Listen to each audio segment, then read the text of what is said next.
Baik, sebelum masuk ke materi, apa sih yang kalian ketahui tentang keanekaragaman hayati? Ada yang tahu?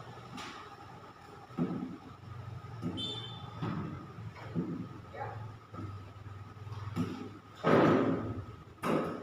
Ini harus dulu ya. Ya.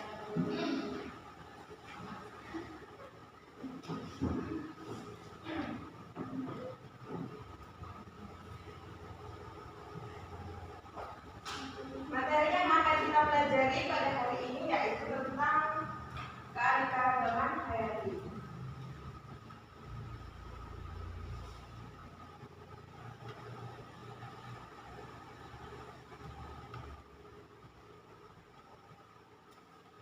Oh iya, Ibu mau tanya terlebih dahulu.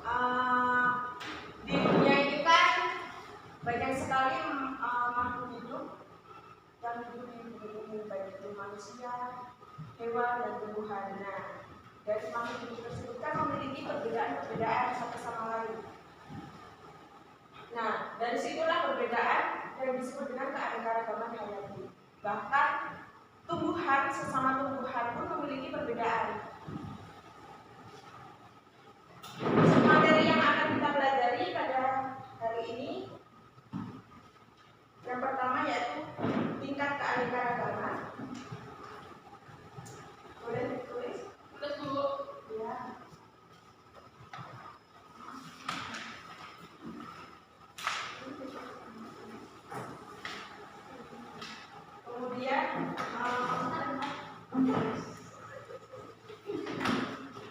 Kemudian keanekaragaman hayati di Indonesia. Bu, ya, izin keterangan. Ya, silakan.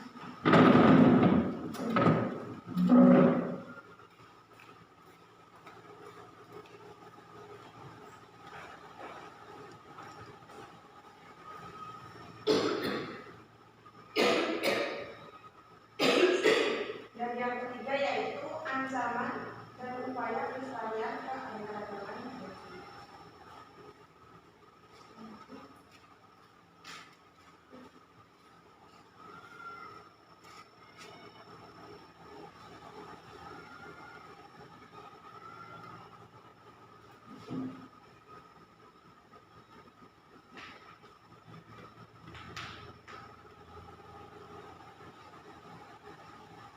Oh ya, untuk pengertian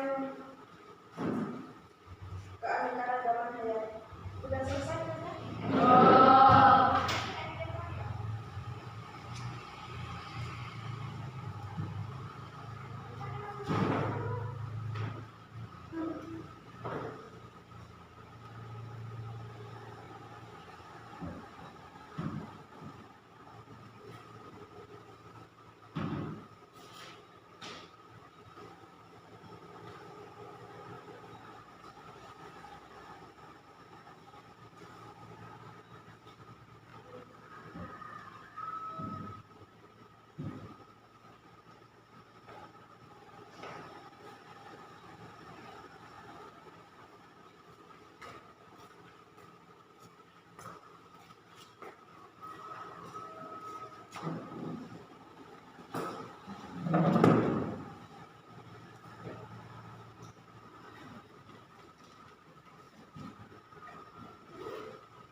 Ibu akan jelaskan. Keanekaragaman hayati ini merupakan bentuk variasi dari makhluk hidup.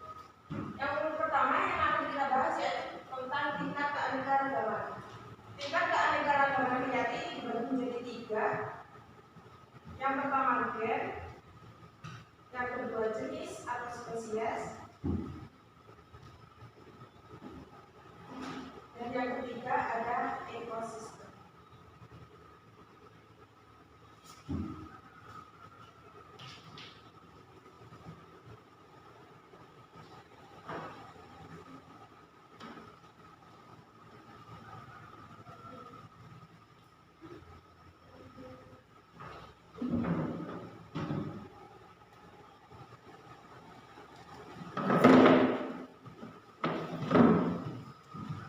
Tingkat keanekaragaman hayati yang pertama ada tingkat keanekaragaman gen. Nah, semua bisa lihat gambar di atas itu ada semangka berwarna merah dan semangka berwarna putih, kuning. Kemudian ada bunga mawar berwarna merah dan putih. Kemudian ada buah naga berwarna merah dan putih. Kemudian ada jenis-jenis rambut pada kucing, rambut yang kita punya. Sebenarnya rambut bukan kalau pada hewan itu, sebenarnya rambut. Nah, dari keempat gambar tersebut dapat disimpulkan bahwa keanekaragaman hayati tingkat ini merupakan variasi-variasi yang terdapat pada satu spesies atau satu jenis makhluk hidup. Nah, kenapa muncul variasi ini? Karena terjadinya persilangan atau hibridasi antara satu jenis yang satu dengan yang lainnya, sehingga memunculkan sifat atau fenotip yang baru, ibaratnya keturunan yang baru. Kemudian yang kedua ada tingkat keanekaragaman jenis atau spesies. Di sini ada gambar pohon kelapa di pantai, kemudian pohon nipah di air payau, dan pohon kurma di padang pasir. Nah, ketiga jenis ini masuk ke dalam keluarga Araceae. Araceae ini tumbuhan yang memiliki jenis seperti kelapa-kelapaan. Sampai juga bisa berarti? Boleh, ya. Ini termasuk ke dalam famili Araceae. Terus kemudian yang selanjutnya ada kacang panjang, kacang polong, kacang tanah. Ini kan dalam satu keluarga Fabaceae. Nah, dari gambar-gambar tersebut ini dapat disimpulkan bahwa tumbuhan keanekaragaman hayati spesies ini adalah variasi yang terdapat pada makhluk hidup atau antar spesies dari satu keluarga atau satu famili. Seperti tadi kan keluarga kacang-kacangan, kemudian yang sebelumnya tadi keluarga pohon kelapa, pohon itu kan satu keluarga. Nah, kemudian yang ketiga ada keanekaragaman hayati tingkat ekosistem. Gambar yang pertama itu ada gambar ekosistem pantai. Kemudian yang kedua hutan hujan tropis. Kemudian yang ketiga gambar ekosistem padang pasir. Nah, dari ketiga ekosistem ini kan memiliki geografi yang berbeda. Maka tumbuhan yang tumbuh pada ekosistem tersebut berbeda-beda. Misalnya pada ekosistem pantai, tumbuhan yang mendominasinya itu misalnya apa? Pohon kelapa, kemudian pohon kakao dan lain sebagainya. Dan hewan yang biasa hidup di pantai, kepiting, kura, akel, manguman dan lain sebagainya. Kemudian yang kedua hutan hujan tropis. Hutan hujan tropis ini biasanya tumbuhan yang mendominasi adalah pohon-pohon besar, pohon-pohon kecil yang dia itu membentuk kanopi. Kemudian yang ketiga ada gurun pasir. Biasanya tumbuhan yang mendominasi tumbuhan yang memiliki cadangan air yang cukup banyak. Misalnya kaktus. Dan hewan yang mendominasi hidup di gurun pasir ini biasanya sejenis reptil. Kemudian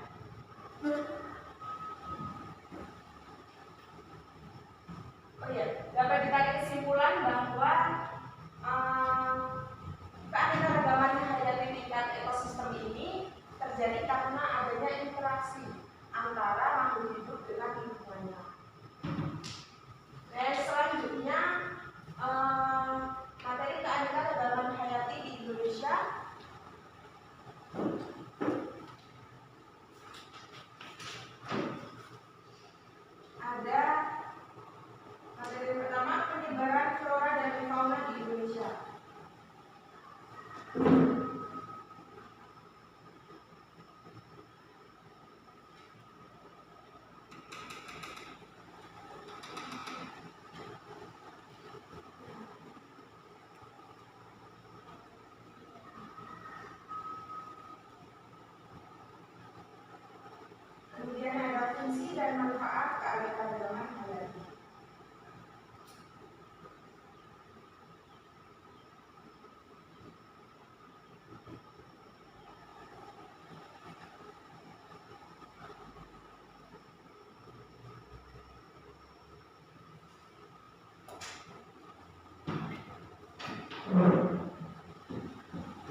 biografi ini dibedakan menjadi dua, zoobiografi dan fitobiografi. Zoobiografi ini khusus untuk hewan dan fitobiografi ini untuk tumbuhan. Di Indonesia sendiri ini memiliki kekayaan alam yang beragam, mulai dari floranya, faunanya, dan tersebar hampir di seluruh provinsi di Indonesia. Yang pertama ada persebaran flora. Flora itu apa? Flora di Indonesia ini termasuk ke dalam kawasan Melasiana, meliputi Malaysia, Filipina, Indonesia, dan Papua Nugini. Flora Melasiana ini terbagi menjadi 3 daratan. Ada daratan Sunda, daratan Sahul, dan daratan Tengah atau Walasi. Yang dimana daratan tersebut memiliki flora yang khas dan akademik. Contohnya di flora Sunda. Di flora Sunda ini terdapat fauna, yaitu terdapat fauna yang khas dari daratan tersebut, misalnya kantong semar. Kantong semar ini merupakan tumbuhan yang makan serangga, dan ini hanya terdapat di flora daratan Sunda. Kemudian ada flora di Sahul. Flora di Sahul ini tumbuhan yang dapat hidup di dataran tersebut, misalnya pawang atau Myrista fragrans. Kemudian flora di kawasan tengah. Flora di kawasan tengah ini tumbuhan yang mendominasi. Tumbuhan yang dapat hidup di daratan tersebut itu adalah pohon pelangi. Tidak ada yang pernah lihat pohon pelangi? Nah, pohon pelangi ini hanya ada di kawasan tengah. Pohon pelangi ini kenapa disebut pohon pelangi? Karena memang batangnya ini berwarna-warni sehingga disebut dengan pohon pelangi. Kemudian ada persebaran fauna. Fauna itu hewan di Indonesia.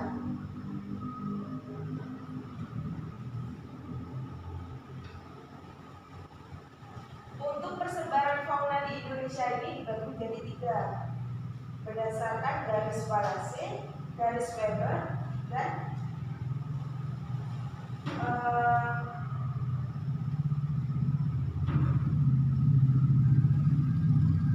dari kedua garis ini membagi Indonesia menjadi 3 bagian.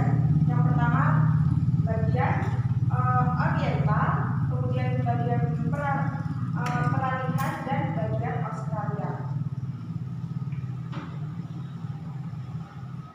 Yang pertama wilayah oriental.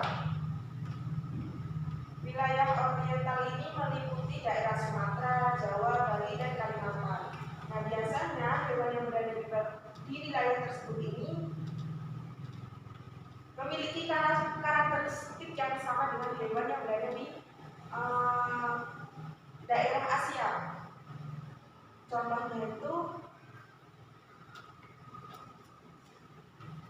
jenis hewan yang mendiami daerah oriental ini biasanya hewan yang berbadan besar atau berjenis primata.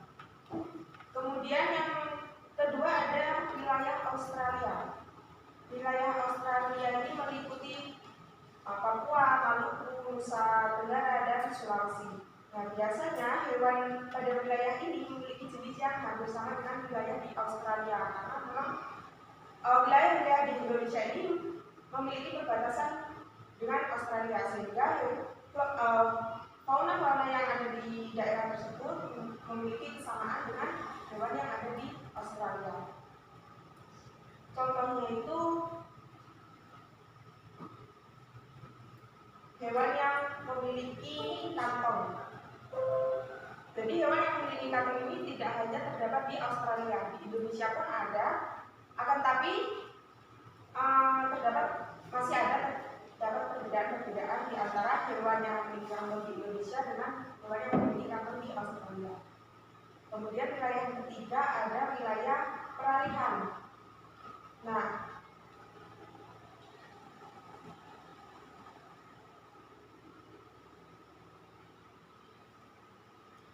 hewan peralihan ini adalah wilayah di mana hewan yang mendiami memiliki ciri yang berbeda dengan daerah Oriental dan daerah Australia. Wilayah peralihan ini meliputi Sulawesi Selatan hingga Papua Kepulauan Riau. Nah, untuk jenis-jenis hewannya ini misalnya badak, harimau Sumatera, kemudian tapir, elang Jawa, kemudian burung rangkong, orangutan dan lain sebagainya. Kemudian masuk ke materi fungsi dan manfaat keanekaragaman. Nah, untuk teman-teman sekalian bisa dicari fungsi dan manfaat keanekaragaman hayati itu seperti apa. Ayo, bisa didiskusikan dengan teman sebaliknya. Apa itu? Fungsi dan manfaat keanekaragaman. Fungsi dan manfaat keanekaragaman. Kalau ada yang bisa menjawab, silakan.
Boleh dari kelompok yang lainnya untuk mencari ancaman dan upaya pelestarian.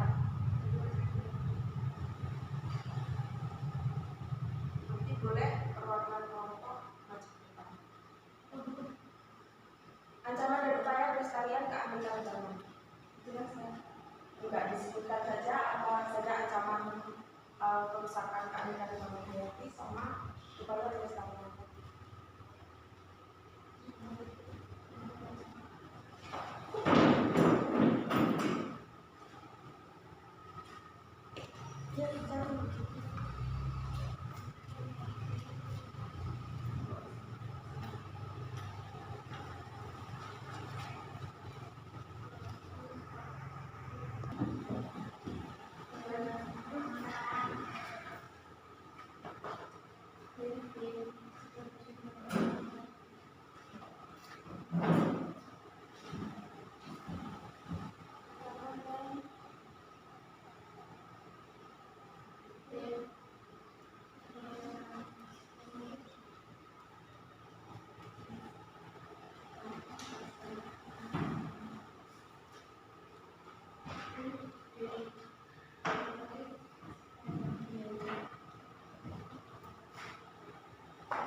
Sudah semuanya?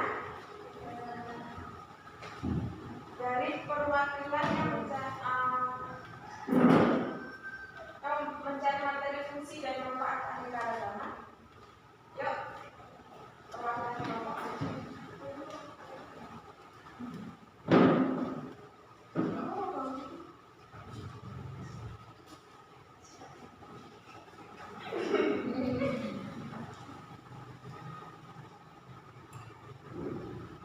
Fungsi dan manfaat keanekaragaman hayati selain sebagai keseimbangan bentuk, aliran energi juga memiliki manfaat lainnya. A. Sebagai sumber pangan, sandang, dan pakan. B. Sebagai sumber obat-obatan. C. Sebagai bahan kosmetik. D. Aspek budaya dan plasma.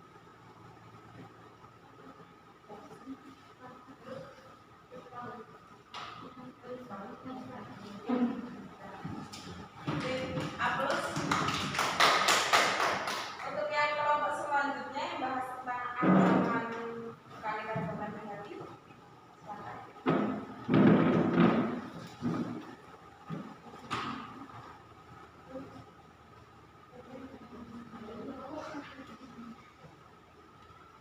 Jadi di sini tadi saya mencari ancaman kerusakan keanekaragaman hayati. Jadi ancaman kerusakan keanekaragaman hayati yaitu tingginya laju pertumbuhan penduduk, deforestasi, konversi kawasan hutan, kebakaran hutan, pencemaran, perubahan iklim, masuknya jenis asing yang bersifat invasif, serta degradasi dan fragmentasi habitat merupakan beberapa faktor ancaman terhadap keanekaragaman hayati. Dari data Kementerian LHR Indonesia memiliki potensi dan kondisi keanekaragaman hayati yaitu 515 spesies mamalia atau 20% spesies mamalia dunia, 781 reptilia, 16% dari spesies reptil di dunia, 35 spesies primata. Indonesia juga merupakan habitat bagi 17%, 1.592 spesies burung atau 17% dari total spesies burung dunia dan 270 spesies amfibi. Selain itu ada 240 spesies tanaman dinyatakan langka, 36 spesies kai terancam punah diantaranya yaitu kayu ulin, ruing, sawo kecil, kayu hitam, eboni, kayu panda, 52 spesies keluarga anggrek, 11 spesies rotan, 9 spesies bambu, dan 9 spesies pinang, 6 spesies durian, 4 spesies pala, dan 3 spesies mangga dikategorikan langka. Baik, itu dari saya. yang kelompok selanjutnya tentang upaya pelestarian keanekaragaman hayati.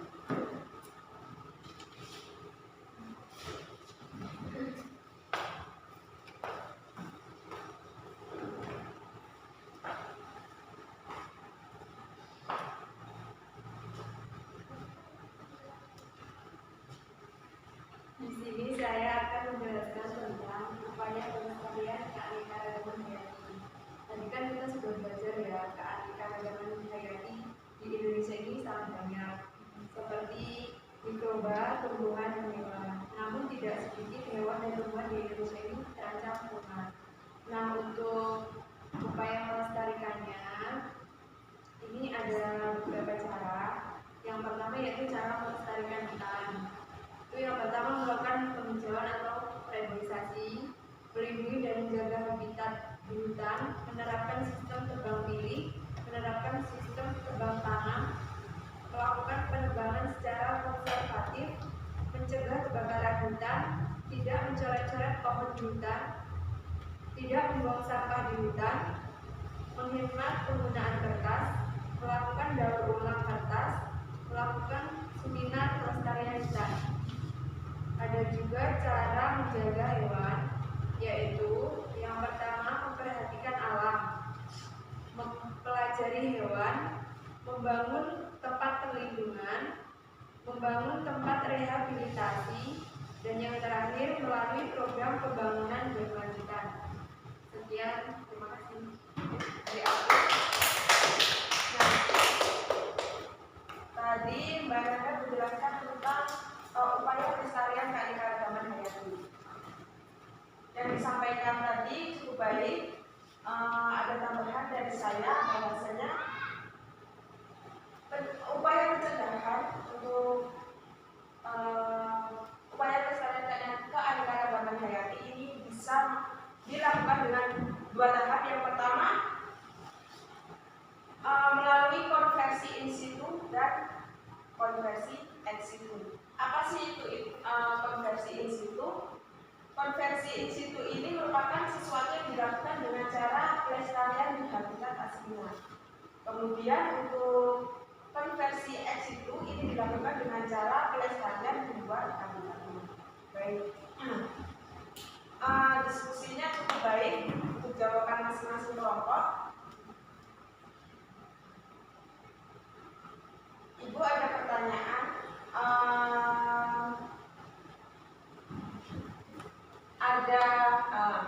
Ada jenis hewan, diantaranya kucing, kemudian macan tutul, harimau. Nah, ini ketiga hewan tersebut masuk ke dalam tingkat keanekaragaman, tingkat gen, jenis atau ekosistem. Ada hewan kucing, kemudian harimau, kemudian ada macan tutul. Nah, mengapa disebut keanekaragaman hayati? Karena berbeda tapi sama. Karena masih dalam satu famili, atau satu keluarga. Oke, baik.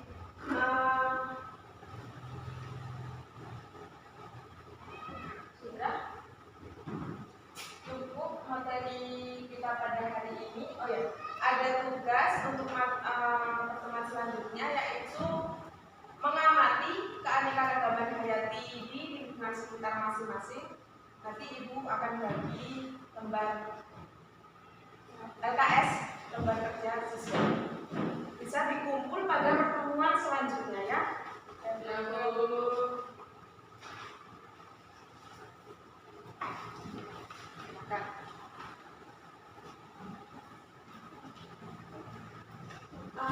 Pengamatan ini dilakukan secara berkelompok.